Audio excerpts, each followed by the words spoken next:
Prezados alunos, sejam bem-vindos a mais um vídeo de sistemas microprocessados. Este vídeo inicia a nossa última sequência do curso, o módulo 3, onde veremos conversão analógico-digital, DMA e comunicação serial assíncrona. Para darmos início a este módulo, eu gostaria de começar com um tema que eu acho particularmente interessante. É um tema extremamente federador, no sentido que ele consegue juntar vários tópicos do curso de Engenharia Elétrica num mesmo dispositivo, o conversor AD. Então aqui a gente vai ver desde circuitos, parte de comunicação, princípio de comunicação, a eletrônica e até a parte digital embarcada. Então é um tópico bastante federador nesse aspecto. Então vamos ver primeiro os conceitos de conversão analógico-digital. A ideia de um conversor AD é transformar um sinal analógico na entrada para um sinal digital. A segunda razão que eu gosto bastante desse tópico é que ele dá a razão do nome MSP. MSP é a sigla de Mixed Signal Processor, ou processador de sinais mistos. E por sinais mistos, a gente entende sinais que são mistura de digital com analógico. Então, para a gente poder fazer a leitura de sinais analógicos dentro do MSP, a gente precisa de um conversor AD. O conversor AD é responsável por converter, então, sinais analógicos de tensão num sinal digital representado por palavras de 16, 12, 10 ou até 8 bits. Todos os microcontroladores da Texas possuem um conversor analógico digital, todos os MSPs. É isso que dá o nome do microcontrolador. Mas nem todos possuem um conversor DA na saída. É muito mais comum ter a necessidade de fazer uma leitura de um sinal analógico do que fazer a escrita em um sinal analógico, né? Voltar para o mundo analógico nem sempre é necessário. Mas se quisermos interagir com os sinais analógicos, nós temos a possibilidade de utilizar um conversor DA. Neste vídeo eu vou falar um pouquinho sobre os dois. Um sinal analógico, ele é contínuo no tempo e contínuo na amplitude. Ele pode assumir qualquer valor de tensão e existe em qualquer momento do tempo. Já o sinal digital, ele é discretizado na amplitude. Um determinado intervalo de tensão vai ser então separado em pequenas faixas, nas quais a gente vai então mapear o sinal analógico num valor digital. Deixa eu definir então um sinal XA, que é um sinal analógico contínuo no tempo. Vou definir um sinal XN, que é um sinal que imita, que segue o sinal XA, só que ele não existe em todos os pontos de XA. Ele só existe em pontos pré-definidos, esses pontinhos amarelos aqui. XN é um sinal discreto, ele só existe em alguns momentos do tempo. Para XN não existe noção de tempo, apenas o número da amostra. O eixo x, então, é substituído pelo número da amostra ao invés de usarmos o tempo. Perceba que esse sinal não existe em intervalos entre as duas amostras. Ele só pode existir quando fizermos uma amostragem. Por fim, gostaria de definir um sinal auxiliar chamado xi de t, que imita o comportamento de xn, só que no tempo. Para isso, nós vamos usar uma funçãozinha que está definida no tempo, que é chamada de delta de Dirac, ou impulso, que são essas setinhas verdes que vocês veem aqui. O sinal xi de t é um sinal auxiliar definido no tempo que imita x de n, com uma informação extra. É a informação do período de amostragem, o distanciamento entre duas amostras consecutivas. Esse distanciamento é mantido constante para todas as amostras. Esse é o princípio fundamental para a gente poder fazer o processamento digital de sinais. A gente precisa garantir que o processador esteja recebendo amostras igualmente espaçadas no tempo. Só assim o processador pode aplicar técnicas de processamento digital de sinais, como transformada de Fourier, filtragem digital e etc. TS é chamado de período de amostragem. Ele é o tempo entre duas amostras consecutivas.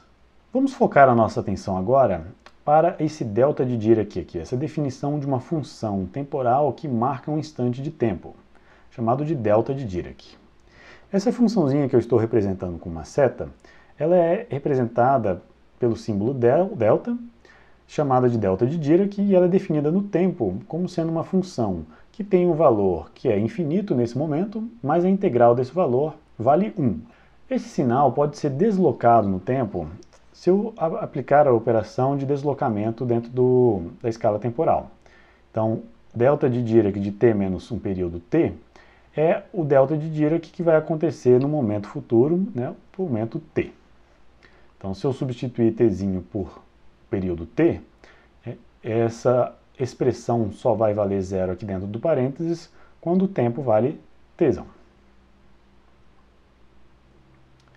Esse delta de Dirac pode ser associado a outros impulsos, a outros deltas, numa sequência, se a gente estabelecer que essa sequência é então um somatório de deltas. A gente chama esse sinal de um trem de impulsos, representado pela letra P, P de t. Então ele é um somatório em n, de menos infinito a infinito, dos deltas de Dirac deslocados de nt. Então n variando de menos infinito a infinito resulta então num trem de impulsos. A gente pode perceber que o primeiro aqui é o delta de Dirac deslocado de t, o segundo é deslocado de 2t, o terceiro de 3t e por aí vai. Se a gente acrescentar esse sinal e multiplicar ele por um sinal analógico, se eu multiplicar x de a por p de t, essa expressão é a mesma coisa que multiplicar o trem de impulsos pela amplitude x de a de t. Como o sinal de delta de Dirac está definido apenas em momentos bem definidos do tempo, essa expressão faz com que o trem de impulso seja meio que modulado pela amplitude do sinal analógico nos momentos específicos dos deltas. Então isso me permite garantir que eu só vou ter a informação do sinal analógico em momentos bem definidos do tempo. Essa expressão é equivalente a multiplicar o delta de Dirac pelo valor do sinal analógico no espaço amostral x de n. Então aqui a gente tem uma expressão que define o nosso sinal auxiliar xi de t, trazendo para o domínio do tempo um sinal que é definido apenas no espaço amostral x de n. Essa expressão é importante porque existem algumas propriedades da amostragem que eu preciso trabalhar no domínio do tempo e da frequência, e não no domínio das amostras. Existe uma ferramenta que permite a gente visualizar esses sinais no domínio da frequência e não no domínio do tempo. Essa ferramenta é chamada de transformada de Fourier. Como a transformada de Fourier ela mostra para a gente uma decomposição em senos e cossenos do nosso sinal de entrada, um seno possui apenas uma componente fundamental. Então a gente representa esse sinal aqui no domínio da frequência, olhando apenas para a frequência positiva, como uma componente única na frequência f1. O domínio da frequência está definido também para frequências negativas, e para sinais reais, a parte negativa da frequência é exatamente a versão da parte positiva espelhada.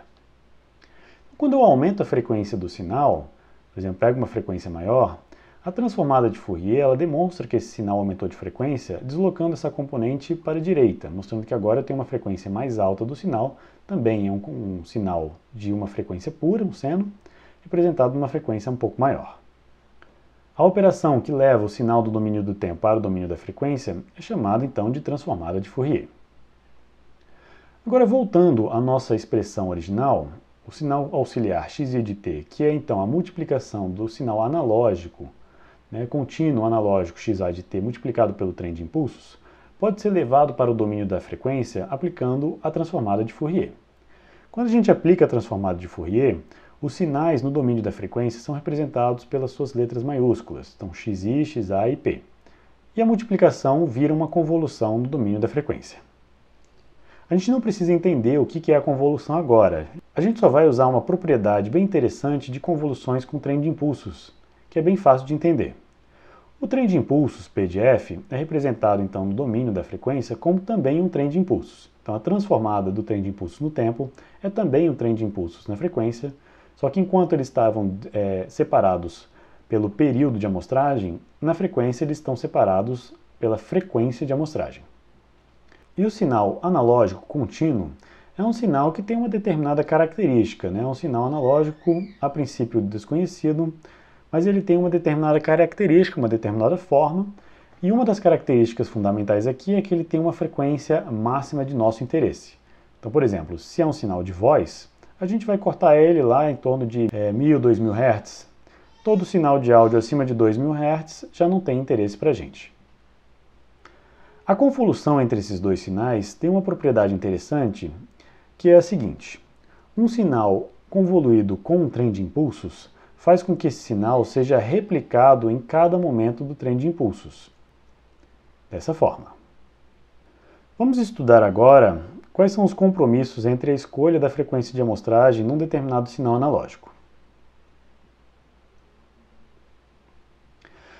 Vamos considerar então que um sinal xi de t, representado pelas suas amostras aqui, esses pontinhos amarelos, as amostras igualmente separadas por ts, esse sinal, quando amostrado, ele vai ter uma característica frequencial que é a característica do próprio sinal analógico replicado várias vezes, replicado infinitas vezes na frequência separados por fs, separados pela frequência de amostragem que é 1 sobre ts. Vamos supor que eu diminua a frequência de amostragens, vou coletar menos amostras. Quando eu diminuo a quantidade de amostras, o período de amostragem aumenta e a frequência de amostragem diminui. Então, o efeito disso aqui no domínio da frequência é que o espaçamento entre os sinais analógicos vai diminuir. Então, visualmente, o que acontece é que essas formas elas se aproximam umas das outras. E aí começa a acontecer um fenômeno de interferência entre esses diferentes sinais. Então, se a frequência de amostragem for muito pequena, o sinal que eu vou estar lendo, de fato, é um sinal que está interferindo em si mesmo. A esse fenômeno a gente dá o nome de aliase em inglês ou espelhamento espectral. Para evitarmos esse problema, nós temos que estudar qual que é a frequência de amostragem mínima para impedir que essa interferência aconteça. Então vamos separar esses sinais até que não haja interferência. A gente percebe que o espaçamento mínimo é dado por 2 vezes a frequência do sinal analógico, a maior frequência do sinal analógico. Eu estou chamando essa frequência de FA. Então a gente chega à conclusão de que a frequência de amostragem fs deve ser superior ou igual a 2 vezes a frequência do sinal analógico, ou melhor, 2 vezes a maior frequência que eu tenho interesse em ler. Essa frequência mínima de amostragem, entretanto, ela pode ter algumas consequências negativas em sinais práticos na vida real. Se eu pegar, por exemplo, um seno e estabelecer que eu vou amostrar ele na frequência de Nyquist, 2 vezes a frequência do meu sinal. Aí eu vou ter então uma amostra a cada meio período. Então o espaçamento entre as amostras é de ts, período de amostragem, e o espaçamento entre 2 picos, por exemplo, é o período do sinal. Aqui o período de amostragem é exatamente metade do período do sinal, já que a frequência de amostragem é 2 vezes a frequência do sinal. Então, para essa condição, quando eu esquecer que existe um sinal analógico por trás e olhar somente no mundo digital para as amostras, no domínio das amostras eu consigo recuperar completamente as informações desse sinal, como, por exemplo, o período do sinal, a frequência do sinal e a amplitude máxima desse sinal. Isso só funciona porque eu dei sorte na amostragem e amostrei ele em momentos bem específicos. Agora, se eu manter a mesma frequência de amostragem ou o mesmo período de amostragem e começar a amostrar um pouquinho antes, o que acontece? Na hora que eu esqueço que existe um sinal analógico por trás, eu ainda assim consigo recuperar a informação de frequência, mas a amplitude máxima do meu sinal foi perdida. Eu não sei qual é a amplitude máxima do meu sinal.